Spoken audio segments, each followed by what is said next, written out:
Hello, and thank you for joining us. This is our show on the internet, Piqueo Bites, and I'm your host, Jerry Sarmiento, transmitting from beautiful Northwest Houston in Cypress, Texas.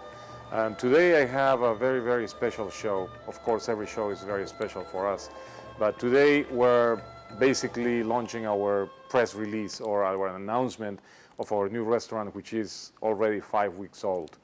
And I want to tell you a little bit about what we did to transform it from what it was before. And I'm going to tell you a lot about our cuisine and our menu. So with that, please, why don't you come with me?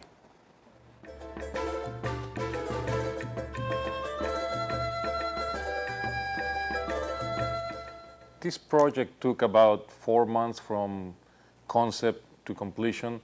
We did a little bit of everything. We included the construction, the hiring of the people, the development of the menu, the finding the sources for our products, the wine list, and on and on and on, all the permits that were involved in getting our doors open. So I would say probably that one of the most important aspects was construction, because this, as some of you probably know, this was a Mexican restaurant, a Tex-Mex restaurant before us. And when we came in, it was in conditions that we were not going to open like that. So it required a lot of work. And here I'm showing you some pictures of what it looked like when we first signed the lease agreement.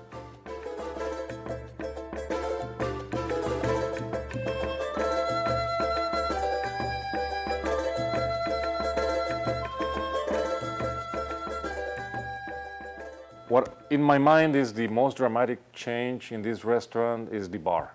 And this is where I'm standing here today. And this is our brand new bar, as you can probably appreciate from the previous pictures, the before time. It was completely different. And we spent quite a bit of time designing and building this bar, which is inspired from the bar that we have at Mesanote. It has a raised floor, have a sunken area for the bartender to dispense the drinks and the wines. And then we have the whole area of the dining room itself, which has changed dramatically also from what we had before. So this is our restaurant that gives you a good view of the before and the after. And we're very, very happy and very proud and excited to have opened our doors. And with that, I'm going to move on now to tell you a little bit about our cuisine. Okay, so our restaurant is a Peruvian restaurant, and you may ask, why Peruvian? Well, number one, I'm Peruvian, so that's a very good reason. I grew up with the flavors and aromas of some very unique ingredients that I'm going to tell you about. Also, as many of you know, we opened Mesanote 6 years ago. And that was kind of hedging our bets, because everybody knows Italian, everybody knows Chinese, everybody knows Mexican. So we decided to do Italian. I love Italian food, so that was a good reason. But now, 6 years later, we feel that we are at the right time and the right moment, the right place to bring the cuisine from my beloved Peru to Northwest Houston. What is Peruvian cuisine? That's a question that many, many people ask me, and that's something that is very hard to explain in just a couple of sentences. So let me tell you that, first of all, Peruvian cuisine is one of the most varied cuisines in the world, because of when you try Peruvian food, you're not only trying the food, but you are basically experiencing a fascinating evolution of and melding of cultures and ingredients from many parts of the world. Starting with the Incas. The Inca civilization was an amazing civilization, and they conquered most of Latin America, most of South America, sorry, because they were, number one, they were tremendous warriors, number two, they were tremendous engineers, and number three, they developed techniques to store foods so they can survive droughts and severe conditions for many, many years. They developed very, very fascinating techniques on how to freeze dry foods and how to store them at high altitude so they could last for very, very long periods of time. They could feed their armies for very, very long periods of time. So with all of that, they obviously were very well equipped to conquer most of the continent of South America. What did they have to start with? They had a number of different ingredients that we still have today. Potatoes originated in Peru. We have about 3,000 different kinds of potatoes in Peru. Ajís, which is our term for chilies. Chili is actually a term used in Mexico for hot peppers. We call them ajís. We have a number of different ajís, and I'm going to show you some when we move to the kitchen in a few minutes. Fish, we have a tremendous variety of fish. The Incas ate a lot of fish, where, of course, Lima is on the Pacific Ocean coast. In the 1500s, we had the invasion from the Spaniards. They came and they conquered Peru, and with that they brought a number of different things. They brought cattle, things that we had never seen before, cows and pigs and goats. They brought with them limes and lemons. They brought garlic and onions, and the melding of all of that with our own Inca, pre-Inca and Inca ingredients transform into what we call the cocina criolla or Creole cuisine. Then in the 1600s, we have the arrival of slaves from Africa. And with that, we had also new ingredients, new ways of preparing foods. Actually, our anticucho, which is the skewered beef heart, originated with the slaves that came from Africa in the 1600s. In the 19th century, fast forward to the 19th century, after independence from the Spaniards, that was in 1821, actually, there was a decree by José San Martín, our liberator, that allowed the free immigration to Peru. So we had tons of people coming to Peru looking for fortune. During the French Revolution, many heads rolled, and many people escaped. And among the people that escaped, there were lots of cooks that were cooking for the royalty in France, and they were looking for new places to develop a new life. And many of them came to Peru, and that's how we learned to do mousses and to use garlic and mirepoix and things like that for incorporating into our own cuisine. By 1857, we had around 20,000 Europeans living in Lima alone. We have French, Scots, Italians, Brits, Germans, and some from the Nordic countries. So it was a tremendous evolution of our cuisine with those influences. But probably the biggest impact in our cuisine was in 1849, when we received the first wave of Chinese immigrants into Peru. And Chinese, you say, why the Chinese are coming to Peru? Well, that was around the time when slavery was abolished in Peru, and all of the Africans that had come to Peru, they working the plantation fields, they were liberated and they went looking for paying jobs. So they had to be replaced by somebody. There were agreements between governments. We basically brought a number of Chinese workers. They were actually working in very, very harsh conditions, but it was kind of a transition between slavery and paid labor. Today, the Chinese in Peru constitute about 10% of the total population, which is really significant. Actually, when I grew up, I had many classmates that were of Chinese origin. It's very interesting to see them. They are very full-blooded Peruvians, but with very marked features, Chinese features. It's a very interesting thing. They brought all their techniques of cooking, their ways of cooking. Of course, they didn't have the ingredients from home, so they adapted a lot of our Peruvian ingredients to make their foods. That was not the only arrival of Chinese immigrants. The next wave was after the Republic of 1912 was established, when we had another wave of Chinese immigrants. Of course, during World War II, we had another wave.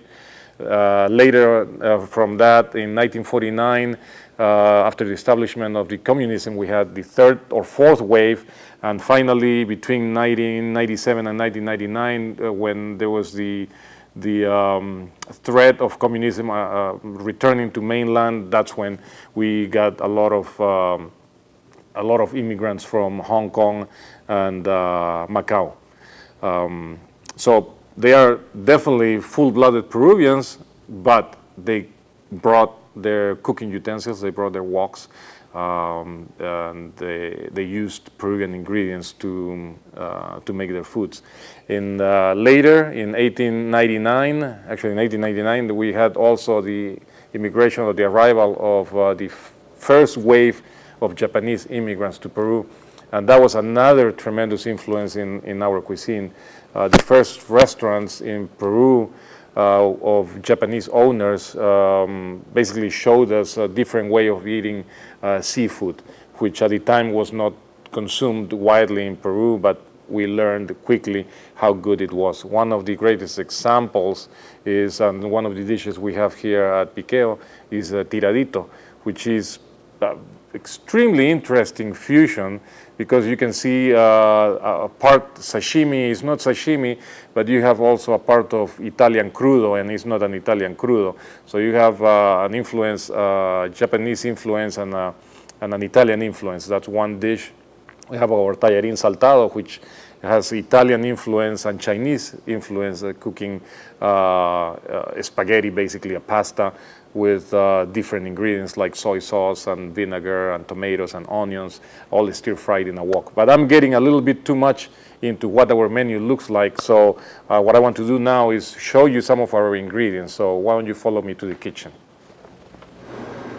Welcome to our kitchen here at Piqueo Restaurante. I'm going to tell you a little bit about our ingredients. As I explained before, we had waves and waves of immigrants over the centuries in Peru, and everybody had to adapt to what they found locally. We're very fortunate today because this is century 21 and we can import a lot of things. A lot of things are local, of course, most of the produce, the rice, the beef, etc. But there are some very, very key ingredients that need to be brought from Peru, and this is what I'm going to show you here. Some of the bases for our food are chilies. We call them ajís. Some of them are dried, some of them are fresh. These are dry. This is an ají panca. It's a dry ají. Some people may confuse it with a cascabel or some other Mexican chili. This is a ají mirasol. It's also a dried Peruvian chili.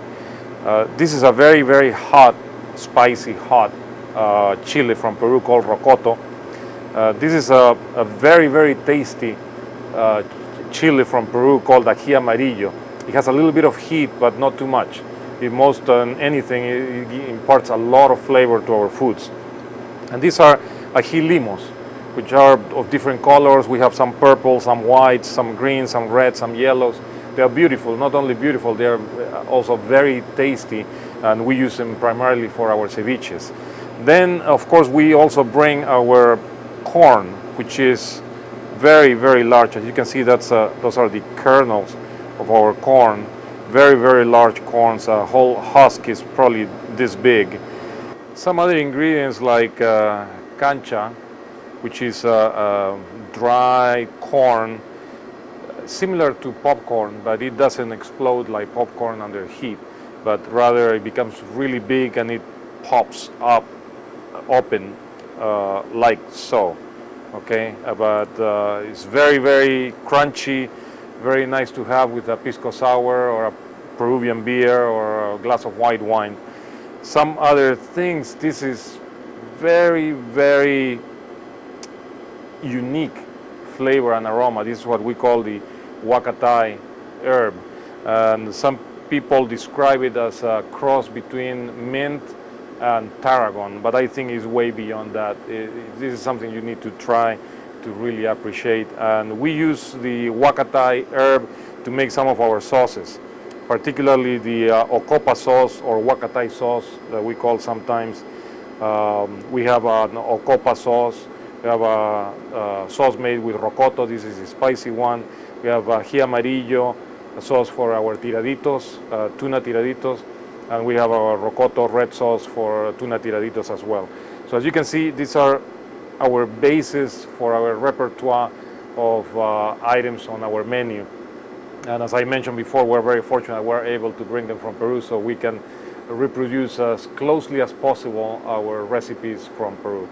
So with that, I invite you to come to Piqueo. We'll take very good care of you. And this is time for me. Maria, can I have a glass of wine, please? Thank you very much. This is a very good time for me to say salud and wish you the best. And as usual, as I always say, enjoy life, enjoy the company of good friends, family, good food. And with that, I'll leave you until the next time. Cheers. Salud.